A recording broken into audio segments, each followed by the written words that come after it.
Welcome to Sweet Life Beat Life. We hope this video helps. You begin by confirming prerequisites and taking the first actionable steps. Verify the parent and child pages exist and open the parent page settings. Once done, back up or export your pages so you can revert if needed. Next, switch to edit mode on the parent and scan for inheritance options or visibility controls. These are the controls you will change.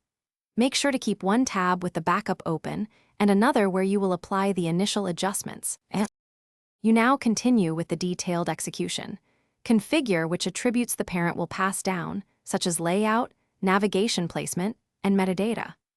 Once done, decide whether changes should cascade to all child pages or only to selected ones, and preview the resulting URLs and slugs to avoid conflicts. If there are permission controls, set them here so child pages inherit the correct viewing rights. Make sure to save a draft and review one child page. You finish by publishing or scheduling the parent changes once you verify a sample of child pages.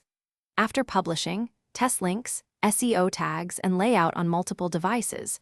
Confirm menus and breadcrumbs reflect the new structure. If you find broken links or unexpected layouts, revert the inheritance on the parent or restore the backup, then reapply changes incrementally. One key troubleshooting tip: isolate the change by disabling cascading. Correct one child, and then reapply to narrow down the cause. Thanks for watching. Consider subscribing if we helped you.